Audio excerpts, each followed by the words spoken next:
Ես Ռուբեն Եսայանն եմ, վիդեոբլոգեր ավելի շատ, քան մնացած բաները, բայց չեմ սիրում մի ուղղությամբ կենտրոնանալ,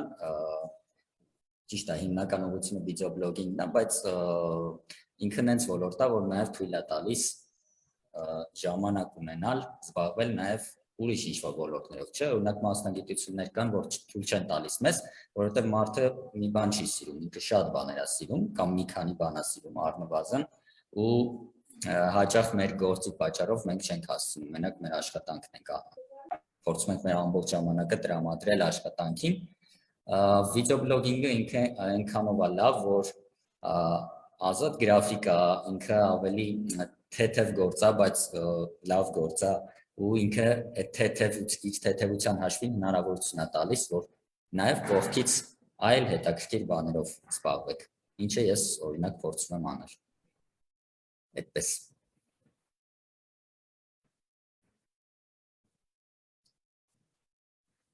Վերջացա վեբինարը։ Լուբեն ջան, կխնդրենք խոսեք մեծագրագետությունից, ինչա պետք ավելի մեծագրագետ լինելու համար։ Մեծագրագիտությունը ինքը մեծագրագիտությունը վերջերս մտավ։ Լուբեն ջան, ձեր ձայնը ընդհատվեց։ Լուբեն ջան, չեմ լսում ձեզ։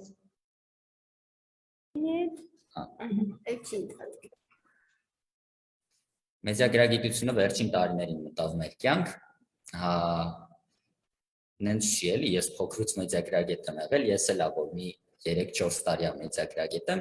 ես էլ բոլորի նման չեմ եղել եմ, ինչ-որ թերություններ եմ ունեցել այդ ոլորտում, այդ սֆերայում, ու ինքս հետևելով տարբեր մեծագրագիտության դասընթացների, տարբեր մարդկանց, ովքեր խոսում են այդ թեմայով, ու նաև ինքս իմ վրա աշխատելով կարողացել եմ դառնալ ինչ-որ չափով մեծագրագետ,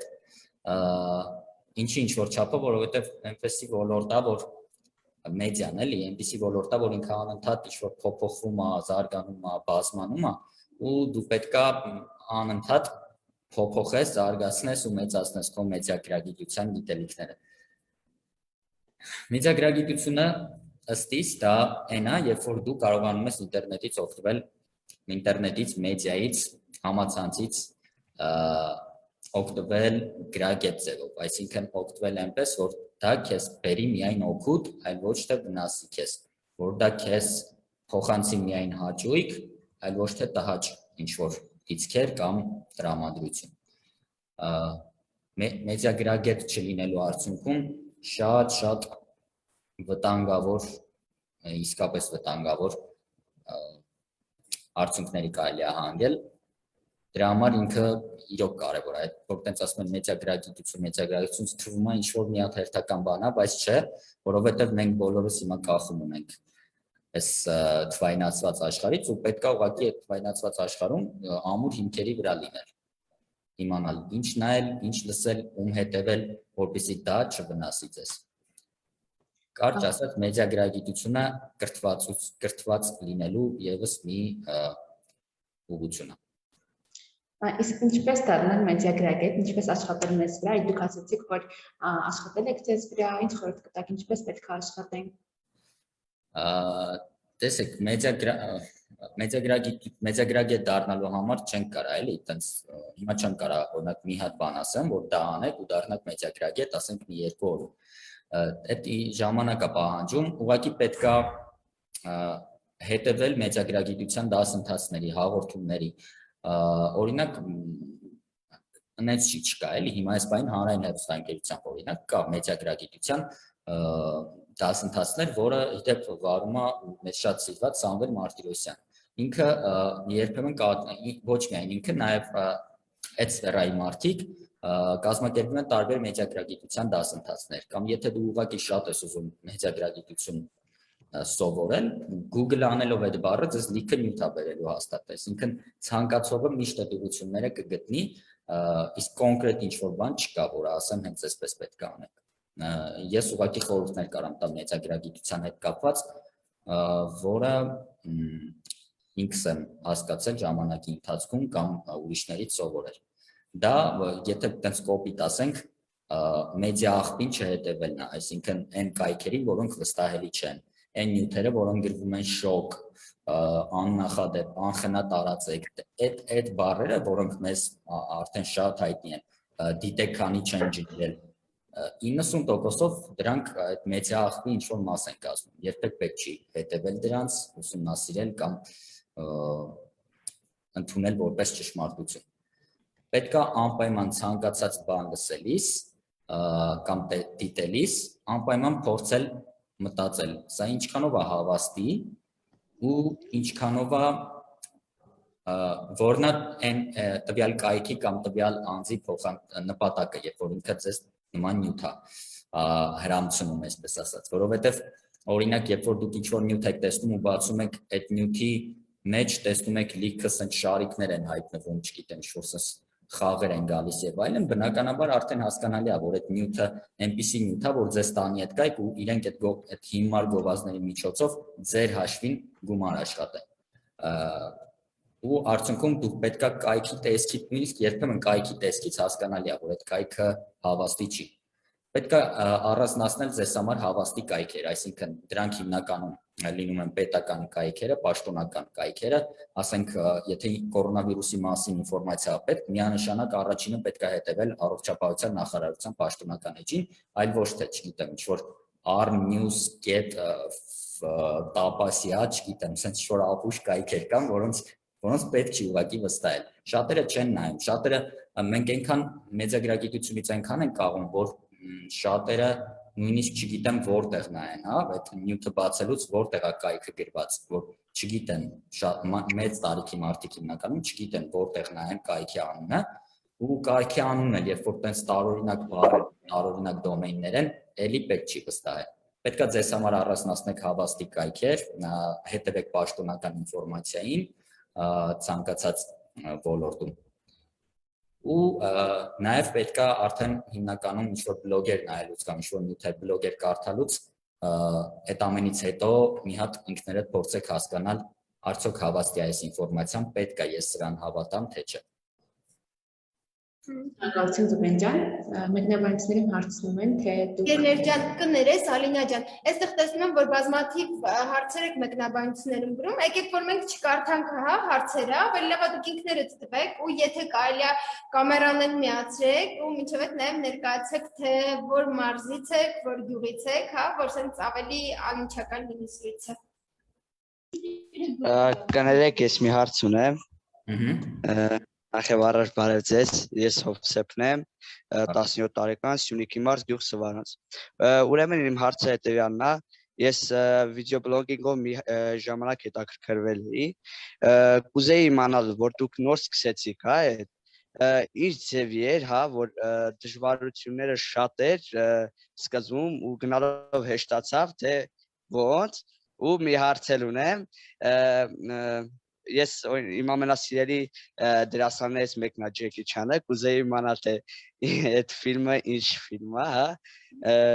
շնորհակալություն։ Շատ լավ։ Առաջին հարցին պատասխանեմ այսպես, ես սկսել եմ 2011 թվականին, դժվարությունները նրանով էր, որ ես չունեի կամերա, ունեի մի հատ վատ համակարգիչ, մեկ է Skype-ով խոսալու միկրոֆոն։ Ես այդ տեխնիկայով եմ սկսել ու այդ ժամանակ YouTube-յան հաղորդում կար եւս մի հատ ու վերջ հայկական անունը հիմա չասեմ, բայց այդ հաղորդումներ ու մեկ էլ ես էի սկսել այդ բացահայտում հաղորդումը ու քանի որ հայկական YouTube-ում գրեթե մարդ չկար կամ կային շատ քիչ շատ ավելի հեշտ ստացվեց աճելը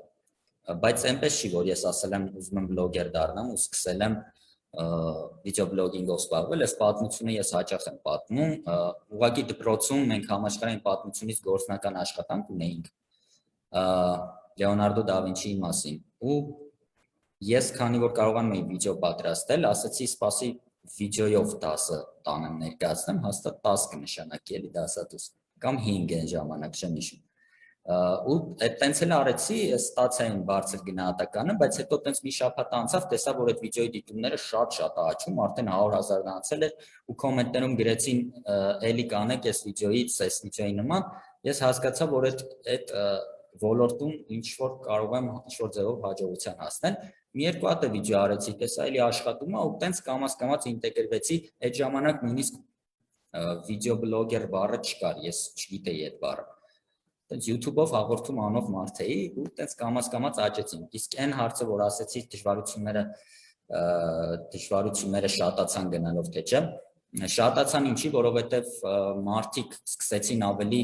լծվել YouTube, sense ասած, ու մրցակցություն առաջացավ, արդեն դու պետք է անեիր ավելի որակյալ բան, դու պետք է արդեն գտնեիր տեսախցիկ, հետո տեսախցիկ գտնելուց հետո գալիս է այլ խնդիր, դու պետք է ունենաս արդեն լավ տեսախցիկ, ու sense ֆինանսական ինչ-որ հարցեր առաջանում, լավ համակարգիչ, որ մոնտաժը հասցնես անել,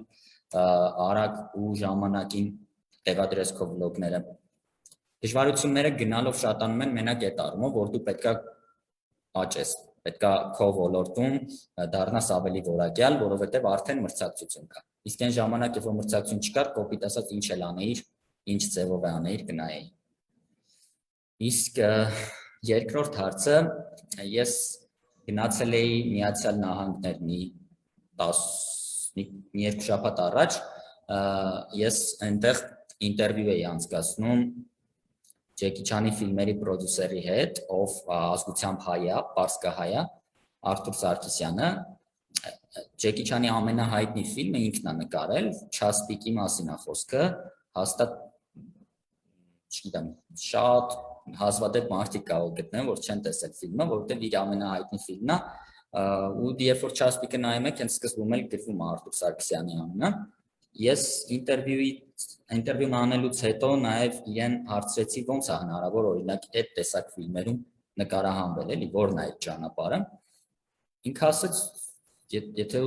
ես նաև հարցրեցի ես ինչպես կարող եմ օրինակ նկարվել ֆիլմում,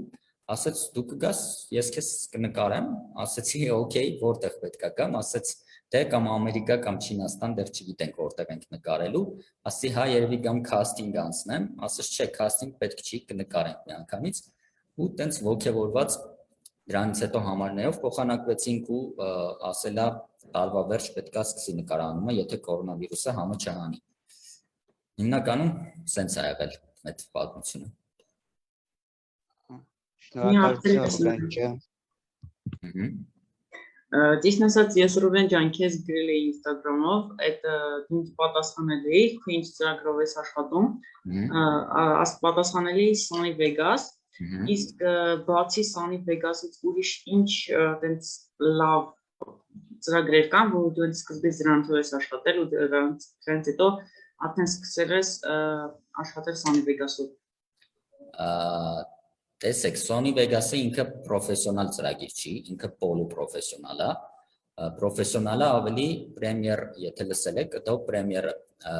Adobe ընկերության կողմից թողարկված հայտնի մոնտաժի ծրագիր է։ Ես ինչի չեմ անցնում Premiere-ի, որովհետև կարիքը չունեմ այս պահին, Premiere-ը ինքը այն ծրագիրն է մոնտաժի, որով նույնիսկ ֆիլմեր են մոնտաժում, այսինքն ինչ-որ էֆեկտներ, այնտեղ նաև After Effects ծրագիրը կա Adobe-ի, որը էլի Premiere-ի հետ կոպիտ ասած ախպերներ են իրանք, ու վիզուալ էֆեկտների ստեղծում, չգիտեմ, գունային շատ մանրակրկիտ մշակումներ եւ այլն, այս ամենը Premiere-ով հնարավոր է անել, բայց Sony Vegas-ով չէ օրինակ, բայց քանի որ ես վիդեոբլոգեր եմ ու չեմ աշխատում վիզուալ էֆեկտների կամ ավելի բարդ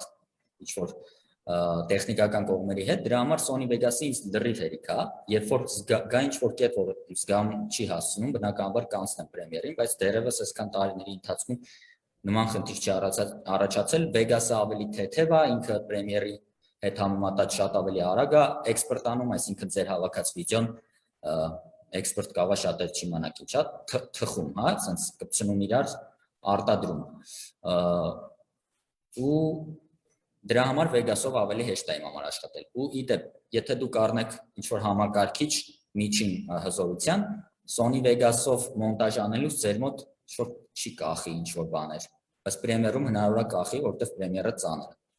Sony Vegas-ից առաջ ես աշխատել եմ մի հատ շատ հասարակ ծրագրով, որը ոչ թե պոլուպրոֆեսիոնալ էր, ավելի ցածր, դա Pinnacle Studio-ն էր,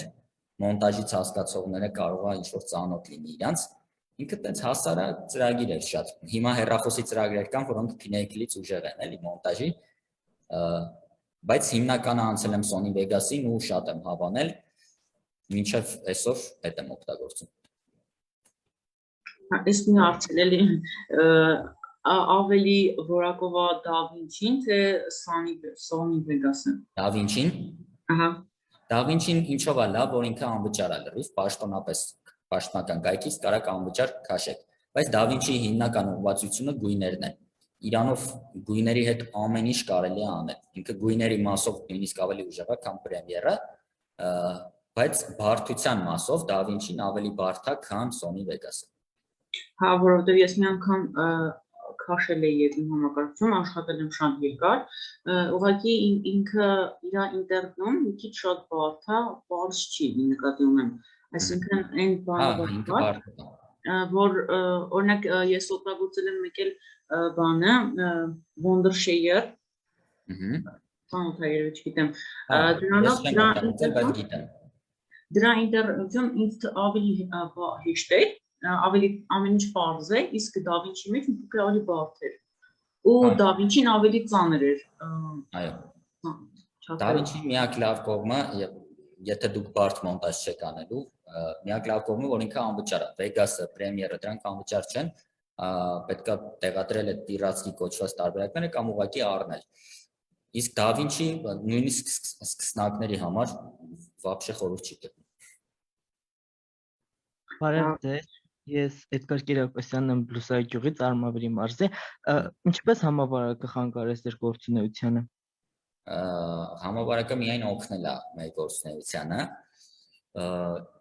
ինչի, որովհետև մարդիկ տանն էին ավելի շատ ու նայում էին ավելի, երբ որ դու տանն ես ու անելու բան չունես, մտնում ես ինտերնետ, տենց մի հատ բան կա մեր օրերում,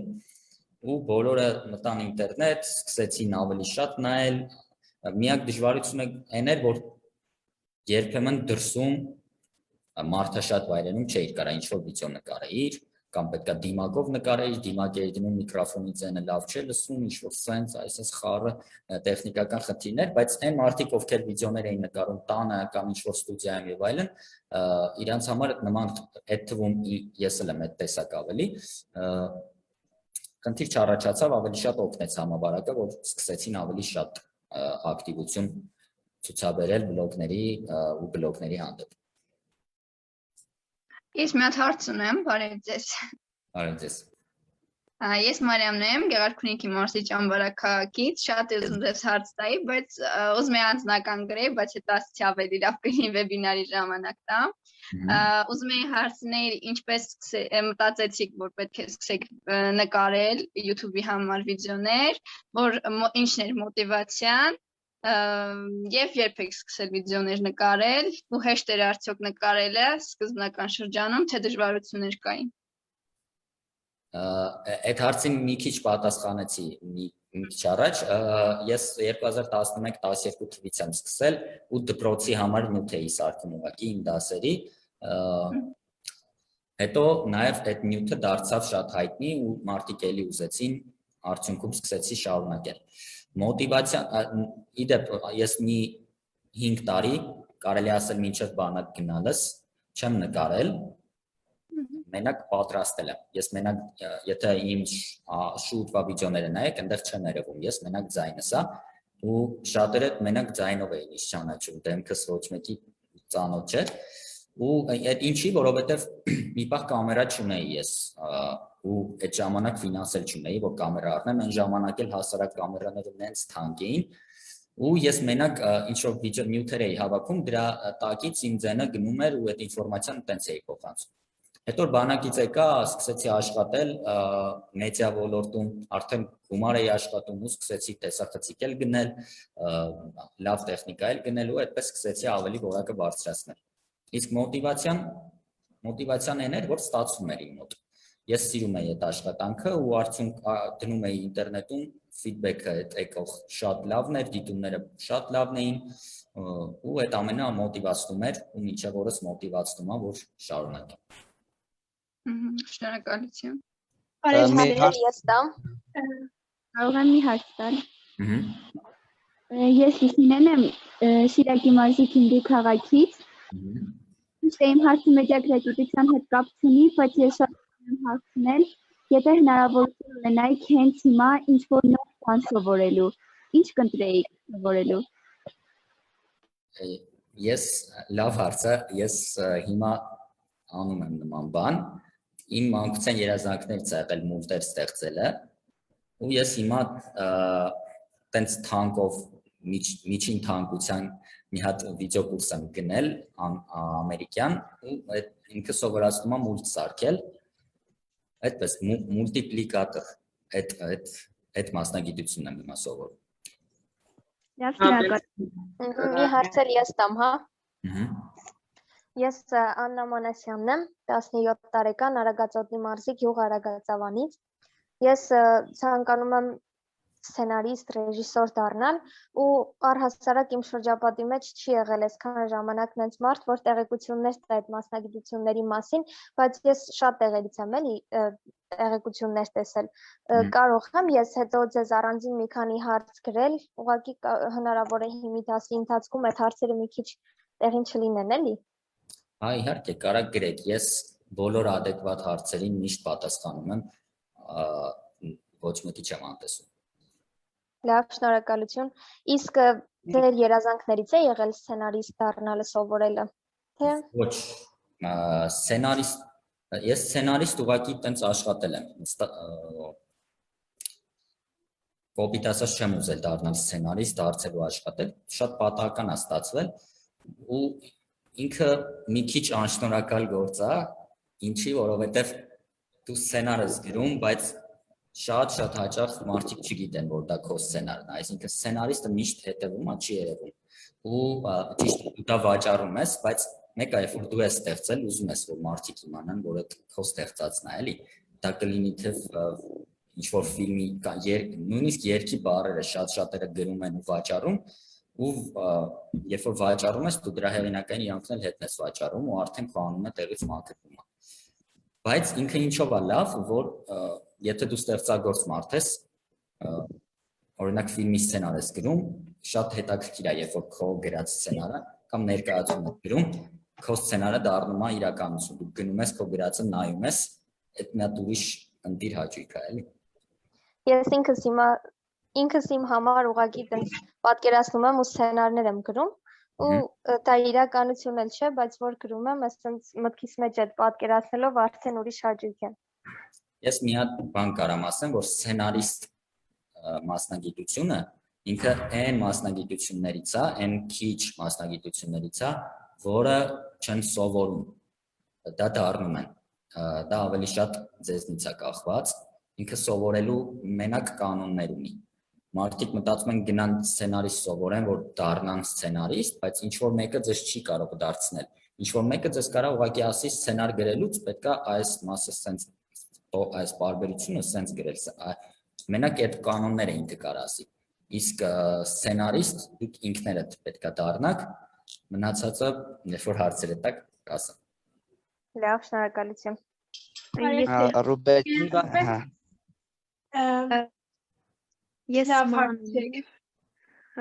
Ես Մանեն եմ, Տավուշի մարզի Աճարկուտ գյուղից։ Մի հարց ունեմ։ Որոնք են այն քայլերը, որը պետք է անի ցանկացած սկսնակ բլոգեր, որ մարդկանց կողմից սիրվի, իր վիդեոները ավելի հաջողակ լինեն, լավ լինեն, եւ երկրորդ հարցը, ինչն էր պատճառը, որ որոշեցիք մեկնել Ամերիկա եւ վերցնել հարցազրույցը։ Okay, առաջին հարցը ինչ անի վիդեոբլոգերը, որ սիրվի։ Ամենաառաջին բանը պետք է լինել անկեղծ լսարանի հետ, շատ անկեղծ։ Դուք պետք է լինեք դուք վիդեոյում, որովհետև եթե ֆիլմի հետ ենք համեմատում կամ նույնիսկ հաղորդման, այնտեղ մարդիկ ռամկաներով են ներկայանում, այսինքն այդ մարդիկ չեն ներկայանում նենց, ոնց կան։ Իսկ վիդեոբլոգերի տարբերությունը հաղորդավարից։ Օրինակ գիտեք, sense մի հատ բան կա աշխարհում, միշտ բաժանորդին թվում է, թե վիդեոբլոգերը իր ընկերն է։ Իսկ հաղորդավարի հանդեպ ինքը այդ զգացողությունը չունի։ Այդ տենց շատ հայտնի ու հոգեբանական մի հատ բան է, ապացուցված, որ ինքը վիդեոբլոգերին ավելի հարազատ է ընդունում։ Ինչի, որովհետև վիդեոբլոգերները հիմնականում անկեղծ են։ Ու այդ կապը վիդեոբլոգերի հետ շատ ավելի հեշտ է։ Օրինակ դուք շատ ավելի հեշտ կարող եք ստանալ օրինակ PewDiePie-ի, եթե չգիտեք, իրան ամենահայտնի վիդեոբլոգերն է, ինքը ավելի հեշտ կարա ձեր կոմենտը սրտիկի, քան օրինակ Լեոնարդո Դիկապրիոն։ Իրանց այդ կոմունիկացիան ավելի հեշտ է, որովհետև իրանք անմիջական են։ Այստեղ խոսքը նրա մասին չի, որ PewDiePie-ի դերը ավելի քիչ է, քան Դիկապրիոյի։ Բնականաբար Դիկապրիոյի դերը ինչով է մեծ, որովհետև իրան նայում է ամբողջ աշխարհը, մեծ է ու ամբողջ բոլոր տարիքային բոլոր սֆերաների մարդիկ, այսինքն փոքրից մինչև մեծ։ Իսկ վիդեոբլոգինգը, քանի որ ինքը նոր ոլորտ է, իրան այդ ոլորտը սպառողները ավելի շատ երիտասարդներն են, թինեյջերներն են, բայց այս թինեյջերները, որ հեսա մեծանան ու փոխարինեն ներկայիս մեծերին, արդեն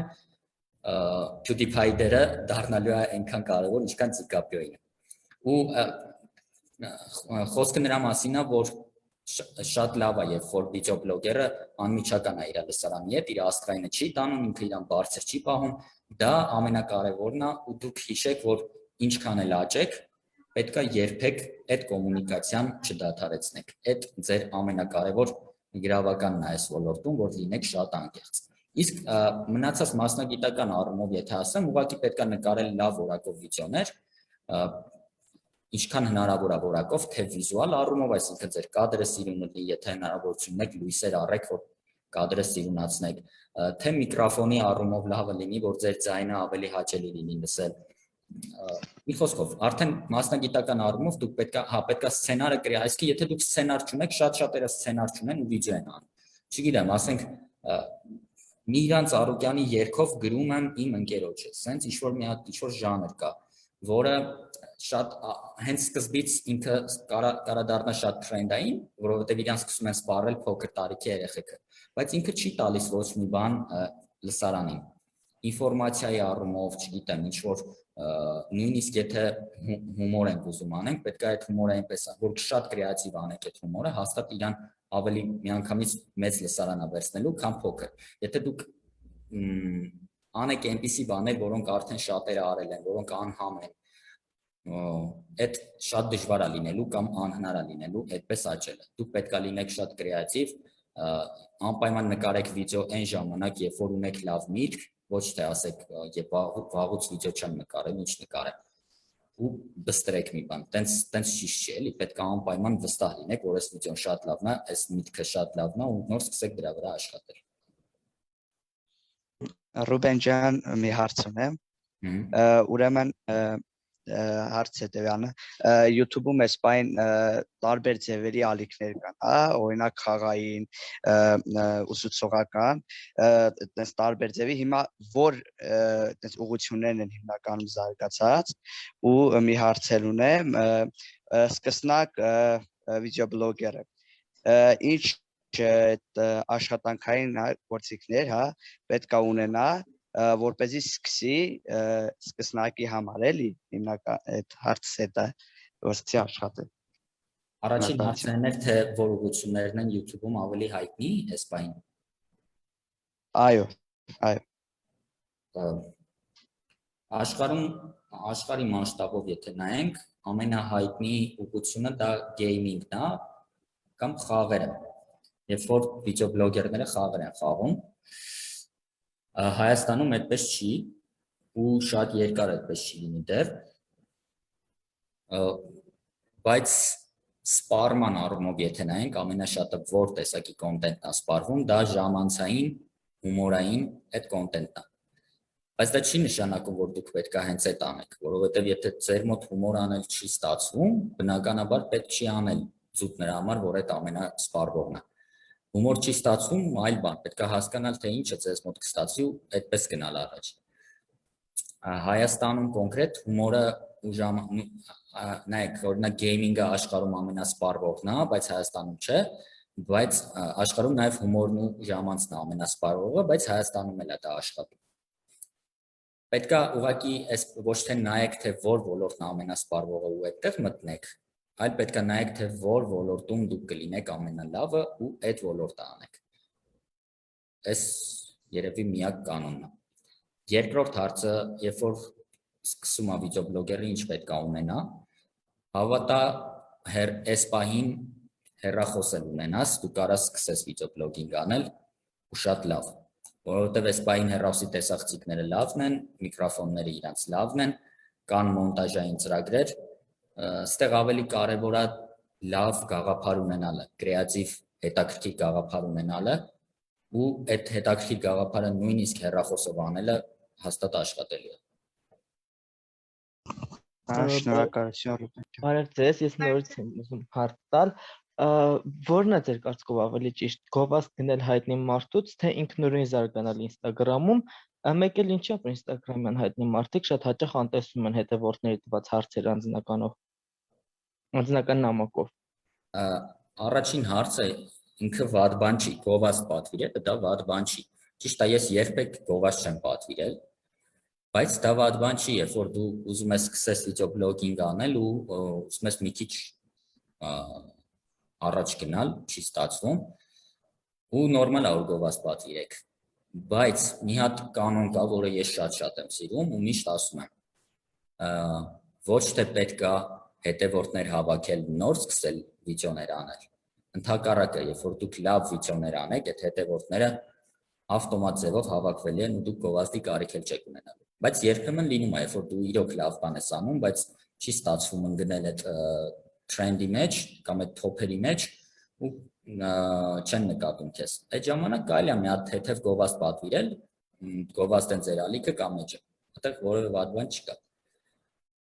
Հա, մեկ էլ մի հատ sense խորհուրդ տամ, եթե դուք ունեք գումար, որով ուզում եք գովազդեք ձեզ կամ ձեր կոնտենտը, ավելի լավ է ինչ-որ մեկ ուրիշին տակ այդ գումարը, ինչ-որ մեկ ուրիշ հանրային դեմքի տակ ինքը գովազդի ձեզ, քան Facebook-ում կամ Instagram-ում կամ YouTube-ում այն վճարովի գովազդներից միացնեք, դա միայն վնասում է ձեր կոնտենտը, վիդեոբլոգինգի առումով եմ ասում, այլ դեպքերում միգուցե այդքան էլ տենց չի, բայց վիդեոբլոգերների համար դա շատ վատ է։ Այդ գումարով ավելի լավ է կամ այդ գումարը ներդնեք ինչ-որ լավ վիդեո նկարեք, կամ այդ գումարը տակ մեկ ուրիշին ինքը ձեզ գովազդի։ Իսկ թե ինչի Instagram-ում չեմ պատասխանում SMS-ներին, այդ չգիտեմ ճիշտ ասած, այևի ամեն մեկ Նշանակում է, որ աստղները տարած է։ Չեմ ուզում նման կարծիք ես ուղղակի ասեմ ուրիշների մասին, բայց չեմ էլ բացառում, կարող է։ Բայց դա մեծ բան կա, այսինքն որ ինչ-որ մեկը չի պատասխանում, ուրեմն ինքը շատ մեծ դեմք է ու չի ուզում ցածրացնել, հա, իրան սենց ասած։ Չեն կարա միանշանակ ասենք, կարա այդ մարդը ուղղակի այնքան զբաղված լինի, որ ժամանակ չունենա պատասխանելու, տենց էլ կարա լինի։ Եթե վերջացրեցիք։ Մի բան, հա, այստեղ հարգելիներս, քանի որ հարցերը շատ են, կխնդրեմ ներակայքերձեք են բարձրացրել հերթով տան հարցերը, հետո անցնենք մնացածին, լավ։ Մարիամ ջան, խնդրեմ։ Ես 3 հարց ունեմ։ Դա լսեցի, որ գնացել եք Ամերիկա, ես շատ եմ սիրում, դրա հետ կապված մի հարց կտամ։ Նախ ուզում եմ հարցնել, երբ որ դուք սկսեցիք զբաղվել բլոգերությամբ, շրջապատի կարծիքին ո՞նց եք վերաբերվում։ Երկրորդ հարցը հեստ էր գնալ Ամերիկա, թե ոչ, եւ երրորդ հարցը մոտիվացնող ինչ գրքեր խորհուրդ կտաք կամ ինչն էր ձեզ մոտիվացնում։ Երկրորդ հարցը ինչ էր։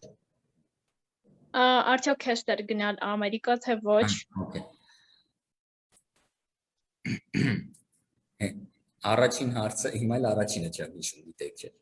Եկեք հերթով գնանք, էլի առաջի հարցը։ Okay, առաջին հարցը, երբ դուք սկսեցիք զբաղվել բլոգերությամբ, շրջապատի կարծիքը, իրականում այդ ֆիդբեքը, որ ես ստացել եմ, լավն է եղել հիմնականում, որովհետև երբ որ սկսեցի, էլի եմ ասում, շատ քչերն էին անում կամ գրեթե չէին անում տենց բան ու ոգևորությունը մեծ էր իմ ծանոթների կամ ընկերների ու իրանք միայն ողջևորում էին։ Ինչ որ բացական բան չեմ հիշում, ճիշտ ասած, թե չէ հաստատ կասեի այդ մասին, մենակ ողջևորել են ու այդ ավելի է մոտիվացիա։ Երկրորդ հարցը, թե ինչ հեշտ էր արդյոք գնալ Ամերիկա, թե չէ։ Այո։ Հեշտի առումով այնքանով է հեշտ, որ վիզա ունեմ, այդ շատ հեշտ է, ու այնքանով հիմա ինչի է դժվար գնալը, որովհետև կորոնավիրուսի հետ կապված էլի դեսպանատներում դժվար է շատ վիզա ստանալ եւ այլն, ես 5 տարով ստացա ու մնում է գնալուց ընդամենը տոմս առնել, էլի այդ է խնդիրը, այս իմ բարագայում։ Բայց Ամերիկա գնալը ինքը տենց անհնար բան չի, էլի շատ հեշտ բան է։ Ուղղակի մի քիչ այս շրջանում պետք է սպասեք, գնաք վիզա ստանաք, անպայման անգլերենը լավացրեք ես փոքրուց իհարկե անգլերեն պարապել եմ եւ այլն, բայց պարապել եմ քննությունների համար, ոչ թե ինքս իմ համար, ու հետո եկել է կետ, որ հասկացել եմ, որ մենակ պարապելով չի, դու պետք է նաեւ խոսես, ինչքան եթե չխոսես, ինչքան էլ պարապես, չի ստացվելու խոսել։ Ու հիմա ես փորձում եմ բարելավել, այդ շատ կարևոր կետ է։ Երբ որ լեզուն գիտես, այնքան հեշտ է այնտեղ ու քեզ շատ ինքնավստահ ես։ Բայց ես որ առաջին անգամ էի, ես այս անգամ երրորդ անգամ էի գնում Ամերիկա, ես էլ էի որ առաջին անգամ գնում, այդպես շատ մեծ էր ողջևորությունը, շատ էր որ Ամերիկա եմ գնում, բայց գնացի, այդպես մի քանի օր մնացի, հասկացա որ Ամերիկան է, էլի հերթական ինչ որ մի հատ ինքը նենց չի ոնց ֆիլմերում է կարելի ասել, այդպես շատ հեքիաթային։ Ես ավելի շատ օրինակ Եվրոպան եմ սիրում, իմ ամենասիրելի երկիրը Շվեյցարիան է, բայց նորից եմ ասում, Ամերիկա գնալը դա այդպես շատ մեծ դժվար բան չի։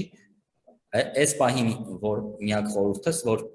անգլերեն լավված, ձեր մոտ անգլերենը լավացրեք, մեկ էլ վիդեո բլոգինգով զբաղվեք, որովհետև շատ ծրագրեր են լինում։ Ես հենց առաջինը գնացել եմ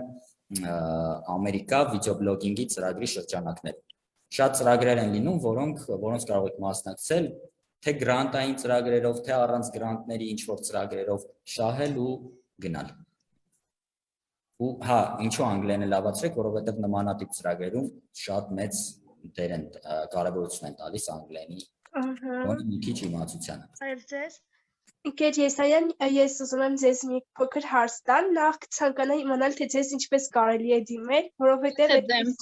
Ամեն ձև բացի ընկեր Եսայանից։ Ուրեմն եկեք Ռուբեն ջան, ես ձեզ ունեմ մի քանի հարց, ես Շիրակի մարզի Գուսանագյուղից եմ ու երբ որ ընկերներս իմացան, որ ձեզ հետ հանդիպում եմ ունենալու, իրանց հարցերն էլ եմ ինձ հետ բերեն նաև ու վերջապես հերթ հասա։ Ահա Եթե դեմ չեք,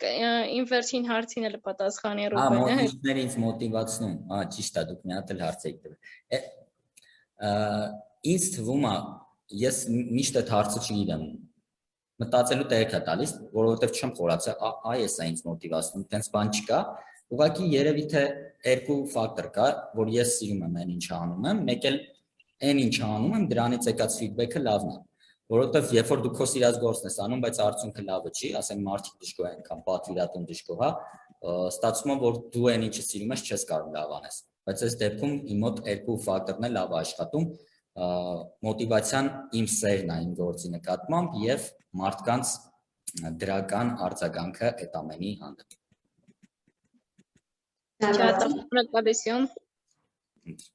Կատյա ջան, խնդրում եք ձեր հարցը։ Ռուբեն ջան, ուրեմն այսպեսի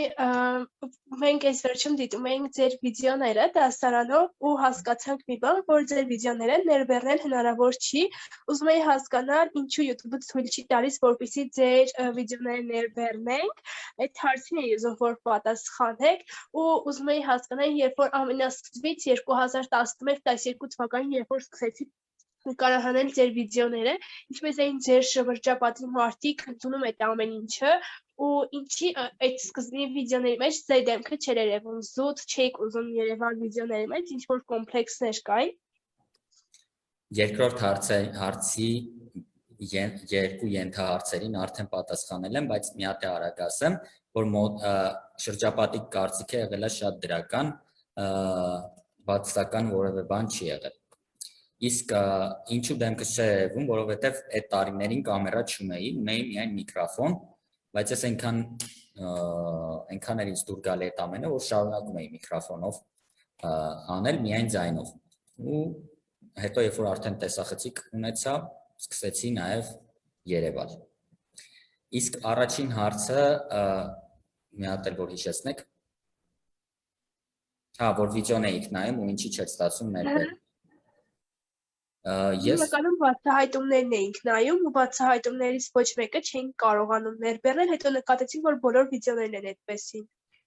Ինձ շատ անծանոթ բան եք ասում, որովհետև դուք հավանաբար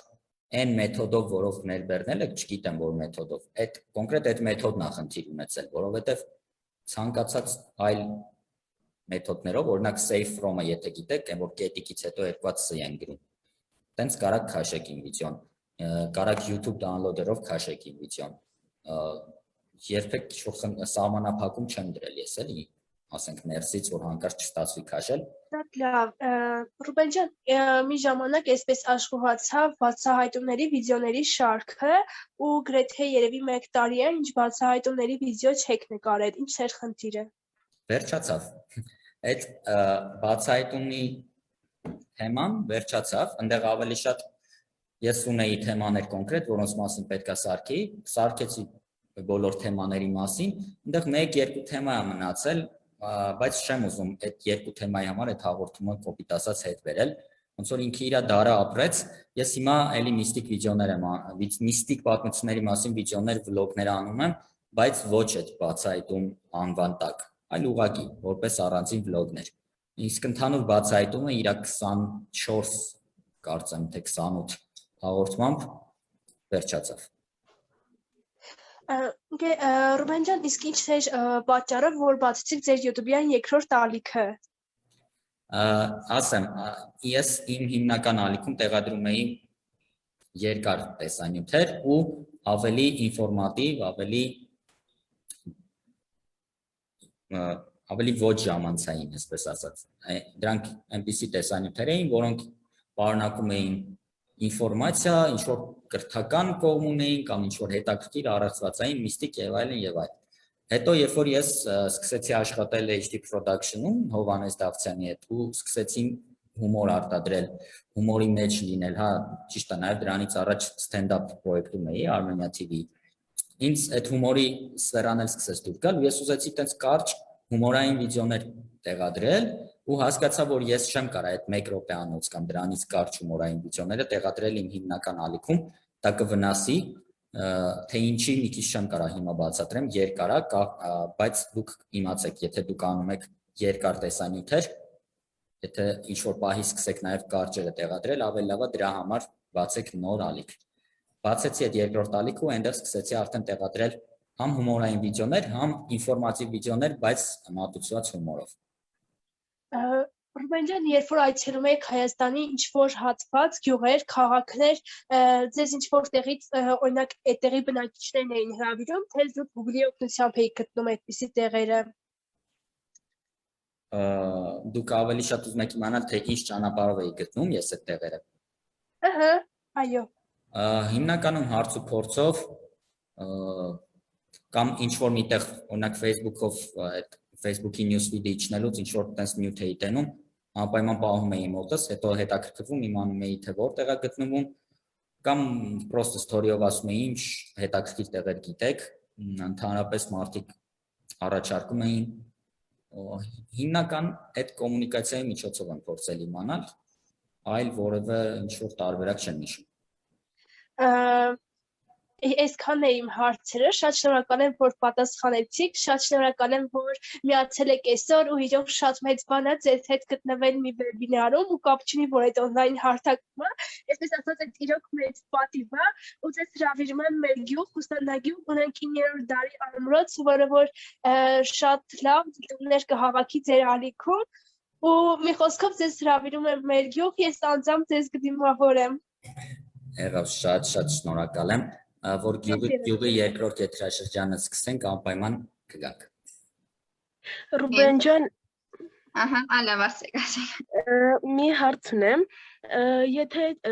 երկու հարց հավան ճիշտ, եթե չլինեիք, ասենք, վիդեոբլոգեր կամ չլինեիք սցենարիստ, այլ որ ոլորտում ձեզ ավելի շատ կտեսնեիք, ու երկրորդ հարցը դուք դարձել եք վիդեոբլոգեր կամ սցենարիստ մենակ նրա համար, որ լինեք հայտնի ու ունենաք փողեր, թե ուղղակի որ կարողանաք մարդկանց ինչ-որ ձև ուսուցանել ու ինֆոներ տաք։ Okay, առաջին հարցը, եթե չլինեի վիդեոբլոգեր, կլինեի ծրագրավորող, ինչի, որովհետև ես մաթեմատիկա շատ եմ սիրում, ու ես հիմա սովորում եմ Երևանի պետական համալսարանի կիրառական մաթեմատիկայի ֆակուլտետում։ Սկզբից ուզում էի ծրագրավորման գծով գնայի, բայց հետո բանակից երբ որ վերադարձա, նենց ստացվեց ուղղակի շատ պատահաբար մտա մեդիա ոլորտ ու արդեն խորացա այդ ոլորտի մեջ, արդեն հեռուստատեսություն ու կողքից նաև YouTube, բայց միանշանակ կարծում եմ, եթե չլինեի ինչ-որ մեդիա ոլորտի մարդ ծրագրավորման կամ միգուցե հենց մաթեմատիկայի ոլորտը կընտրեի։ Իսկ դարձել եմ վիդեոբլոգեր, երկրորդ հարցը, որ լինեմ հայտնի, մի քիչ այնքան էլ տենց չի, ուղղակի անխուսափելի է, այս ոլորտ մտնելուց ինչ-որ հայտնիություն ձեռք չբերելը անխուսափելի է։ Կոպիտ ասած, եթե դու հայտնիություն ձեռք չբերես, դու այս ոլորտում չես կարա գոյատևես, որովհետև ինչքան հայտնի ես դու, այնքան պահանջված ես դու։ Ես վիդեոբլոգեր դարձել եմ առաջին հերթին, որովհետև ես սիրում էի դա, ես սիրում էի ստեղծել ինչ-որ բան ու հետո լսել մարդկանց կարծիքները դրա մասին։ Իսկ հայտնիությունը ոնց որ իր հետ եկավ գումարվեց այդ ամենին։ Ես երևի հարցս տամ, մի քիչ կարեր իմ հարցերը։ Իմ ամենահետաքրքրած հարցը, որ կուզեի ձեզ տայի, հեշտ է լինել հայտնի լինելու լավ ու վատ կողմերը, ու մեկ էլ հասարակական, ասենք, ինչ-որ կազմակերպություններում կամ թեկուզ դրսում, տրանսպորտում, ձեզ տրված ամենազարմանալի, թեկուզ ծիծաղելի հարցերը, որ ձեզ տվել են, ձեզ ճանաչողները, ձեզ հետևողները, ինձ է շատ հետաքրքիր, ինչ արձագանք են տվել մարդիկ դրսում ձեզ տեսնելիս։ Ուրեմն առաջին հարցի մասով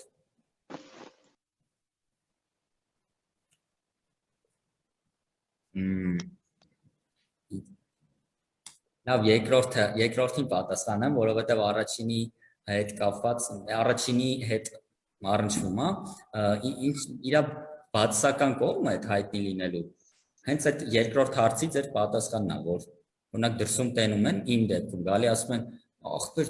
դու Ռուբեն ես ասում եմ, հա, ասում եմ մի հատ այդ ձենովդ կխոսաս, ու ես չգիտեմ ինչ անեմ, ես ասում եմ այդ ձենով էլ խոսում եմ, ասում եմ չէ ավելի հաստա վիդեոներում, մի քիչ տենց խոսա, ասում եմ չեմ կարա տենց խոսամ, այդ ձայնագրման ընթացքում կոկորտով մի քիչ հաստացնում եմ, հիմնականում ինձ էդ են ասում, մի հատ կխոսաս, մի հատ այդ ձենով լսենք,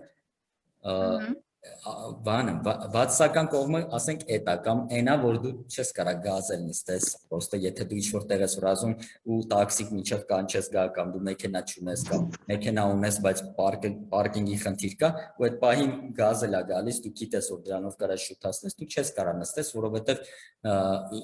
ոչ թե նրա համար, որ ոնց դու հայտնի ես, ոնց գազել նստես, խոսքը դրա մասին չի, բայց օրինակ իմ հետ եղել է, որ գազելում տեսել են, եկել են հետս նկարվել ու ինքն անհարմար իրավիճակ ա եղել, կանգնած sense նկարվել ենք ինչ-որ ու հետևից մարդիկ են, որ sense տատիները են, որ խանգարում են իրանց մենք նկարվելուց, sense մունադեմքով նայում են քեզ, ինչ-որ բաներ են սկսում քո մասին, տենց ինչ-որ հիմար փոճուր իրավիճակներում ես հայտնվում ու դիսկոմֆորտ այստեղ բան քանդվեց, կներեք, դիսկոմֆորտի մեջ ես ընկնում,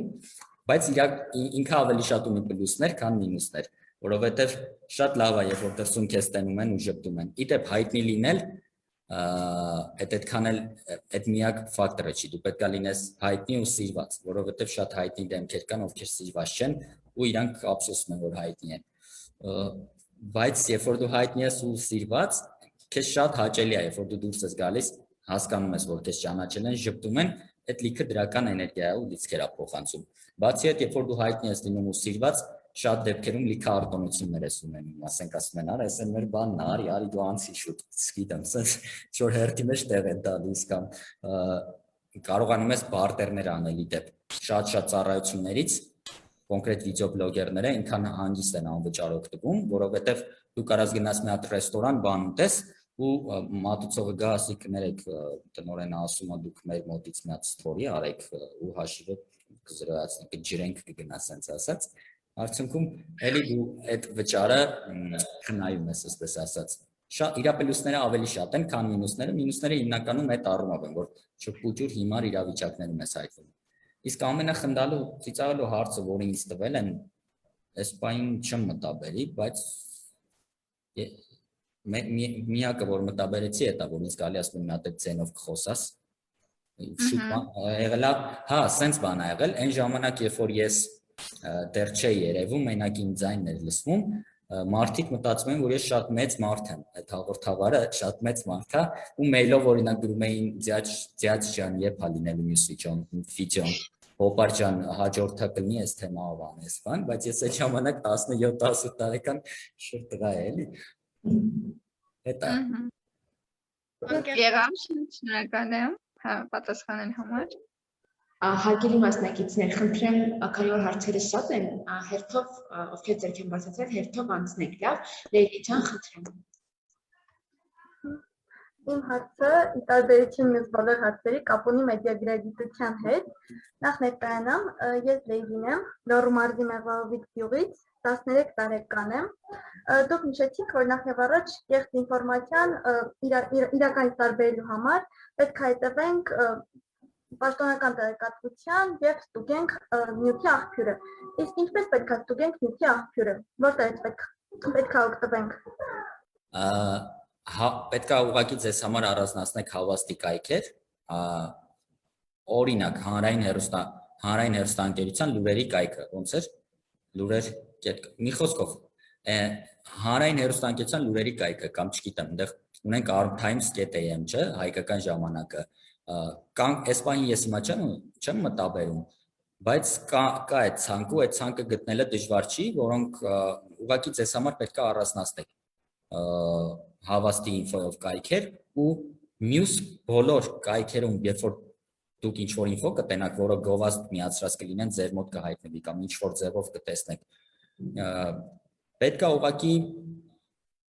փորձել օրինակ ինչ-որ հասկացող մարդուց, եթե ուզում եք դուք այդ կայքից շարունակել օգտվել, հասկացող մարդուց, մեդիագրագետ ինչ-որ մարդուց, որին դուք ճանաչում եք ինչ-որ ձևով, իրան հարցնել ես կարամ այս կայքից օգտվեմ, ինչքանով է հավաստի։ Իդեպ ես ինչքան հիշում եմ, մենք մի հատ հայկական հարթակ ունենք, որտեղ դուք կարաք գրեք կայքը, ինքը ասում է այդ կայքի հավաստիությունը տոկոսներով, այս բանին չեմ հիշում, բայց Google-ով շատ բարդ չի այդ ամենը գտնել, դուք ինչ-որ որոշակի որոնումների արդյունքում կարող եք գտնել։ Ուղղակի պետք է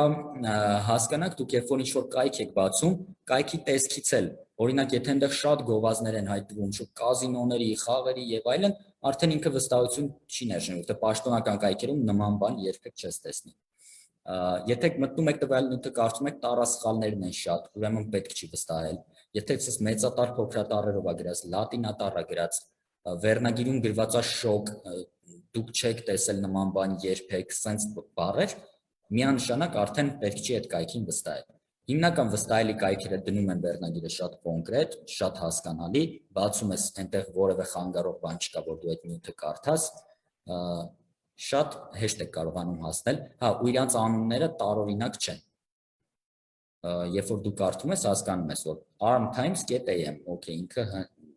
շատ հնչեղ է, ճիշտ է, անունը միակ վստահելի բանը չի, որովհետև կարա տենց անունով կայք առաջանա, լավ անունով կայք առաջանա, բայց պետք չի միանգամից վստահել այդ կայքին։ Ուղղակի դուք պետք է բոլոր գործոնները գումարեք իրար։ Կայքի անունը նորմալ լինի, դոմեյնը նորմալ լինի, օրինակ լինի .am կամ գոնե .com, այլ ոչ թե .tabu, չգիտեմ, ինչ ասես դնում են, .taka.ru ուղղակի, որտեղ ռուսական կայքերի դոմեյնն է ինքը։ Պետք է դոմեյնը նայեք, անունը նայեք, նյութի գրված ձևին նայեք, տառասխալներ չլինեն, այնպիսի վերնագրեր չլինեն, որոնք ազդում են ձեր էմոցիաների վրա, էդի շոկ, չգիտեմ, 18+, դուք երբեք չեք տեսել, թող երեխաները չնայեն, նյարդերից թույլ մարդկանց խորհուրդ չի տրվում, նայել այս նայեք քանի չեն ջնջել, սենց բաները, որոնք մարդկանց էմոցիաների հետ են խաղում, իրենց վստահել պետք չի ու իրենց հետևել ընդհանրապես պետք չի։